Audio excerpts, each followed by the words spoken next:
Las Vegas home buyers are bidding up prices in a collapsing economy. Yeesh. Is that sustainable? Let's check this out. So this is from Bloomberg that Advisor Perspectives has put up on their website. But a Bloomberg article from Prashant Gopal. Nowhere is a dateline September 16th, so less than a month ago. Nowhere is the widening gap between real estate and the real economy more apparent than in Las Vegas, where tourism is in ruins, wages are plunging, and home prices just keep rocketing higher. The median price for a single-family house in August jumped almost 10% from a year ago to $335,000, according to a report from the Las Vegas Realtors. By comparison, annual price growth in February, the month before COVID, emptied out casinos, hotels, and restaurants was 6.7%. So basically, they're saying we've emptied out casinos, hotels, and restaurants, and yet prices are up higher than they were when all that was still going on. For buyers from high-cost markets in California or New York, drawn by record low mortgage rates and Nevada's lack of income tax, a wager on a Vegas home looks like a sure thing right now. But in less than a year, those bets could sour as owners resell those properties and send prices falling. Why would owners resell those properties? That doesn't make sense. So why would you buy it now to resell it in less than a year? Among U.S. large housing markets, Las Vegas is the riskiest by a large margin, according to CoreLogic, which projects that by next July, prices will be down by 7.8%. So far, values have been pushed up by a shortage of supply, with available listings falling 40% in August from a year earlier. A lot of sellers are asking the same question. How is my neighbor's house going under contract in 2 days, but I picked up the local newspaper and it's all doom and gloom? It's because there's so much more demand than supply. Chief economist at CoreLogic forecasts that over the next year, Vegas will no longer have a scarcity of listings. Unemployed homeowners may be forced to sell at distressed prices when the federal mortgage forbearance program expires in March.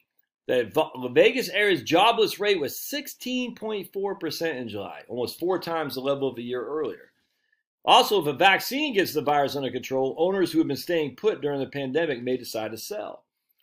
Las Vegas prices are increasingly out of line with incomes that were slashed by the shutdowns. Still, he doesn't expect the outcome to be as bad as 2008. Let me talk about 2008. I'll never forget one of my first clients I ever had at USA. A nice lady, and she was a cocktail waitress thing, making big money. And she had a nice house in Las Vegas, and she got laid off because the economy just tanked. You know what I'm saying? So people were getting laid off in droves. She couldn't afford her house anymore. And when she tried to sell it, she tried to list it for sale. It was like, I think it was, she bought it for like $350. Is, you know, they weren't going to list it for more than like $140. It was crazy. Anyway, so she had to stay. I mean, she didn't have to stay in there. I mean, she could have sent the keys back, but she needed a place to live. So we finagled the way to get her to somehow stay in there in terms of just working the numbers and stuff. And I don't know what happened to her in terms of I don't remember. But I remember I worked with her a couple of years, and it seemed like things started to get back on track. She was able to land a job again, not make as much as she was before. But I'm sure she came out ahead. But, man, it was tight, man. I remember she was a cocktail waitress. Got laid off, had no income coming in. Markets were going down like crazy. She needed to, in terms of stock market, job market, unemployment's through the roof. She needed to liquidate her house because she couldn't afford it anymore, and it was nuts, man. Don't want that to happen again.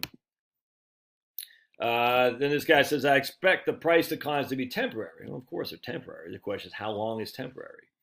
They will turn around and start to rise gradually after that. Wow, that's really going on a limb there. North, not halved. I expect prices to decline temporary. They'll turn around and start going back up again. Wow. Thanks for the. That's fantastic.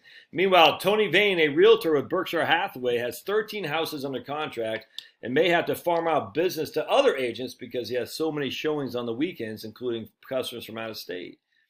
One of his listings, a 4-bedroom home with a swimming pool and room for an RV, drew 15 offers in 3 days and sold for $11,500 above the asking price at $360,000. It's just been gangbusters. All right, so that's just lack of supply for sure. And you got people like Graham Stevens talking about Las Vegas, moving in Las Vegas. I don't know why people want to live there. I don't. I like green. But if you like the desert, you like the heat, More power to you. I'd rather take the humidity. Oh, it's pouring right now. I'd rather take this right here than the desert any day of the week. But man, I get it for sure. So if you got six, now that was in July, 16.7. I wonder what. Let's see what the Las Vegas unemployment is now. Hold on. The last as of August still had the unemployment rate of 15.5 in Las Vegas, Paradise, Nevada. Wow, and the construction is down 3.2%. That's not good, my friends. We have any West here. Other services down 14.6. Leisure and hospitality down 24.7. That's ugly. But now we data extract on October 6th. So basically at the end of August, unemployment rate in Las Vegas was 15.5. Woo! That's good. That's not good. All right, so let's take a look. I saw this other thing here. It's 13.7 according to Nevada's unemployment rate falls to 13.7 according to DETR, Nevada's Department of Unemployment Training and Rehabilitation. So lowest week, okay, there have been, all right, hold on a second. There's a few, okay, so insured, okay, yeah, right here. Nevada's insured unemployment rate, which is the ratio of continued claims in a week of total numbers of jobs covered, is 13.7%. It should be noted that the calculation of the insured unemployment rate is different from the state's total unemployment rate. Okay, so be it as it may, that's not good. I mean, you got high double digits, well, not high, but certainly double-digit unemployment. I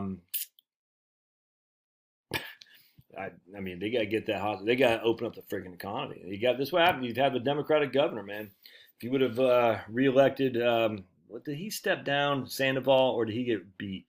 I think he stepped down. I think he didn't run for a reelection, right? Sandoval, I think Brian Sandoval, I think that's his name. You have a Democratic governor shutting everybody down. This is what you're going to get: unemployment. The housing prices are way ahead of the economy. I will see you.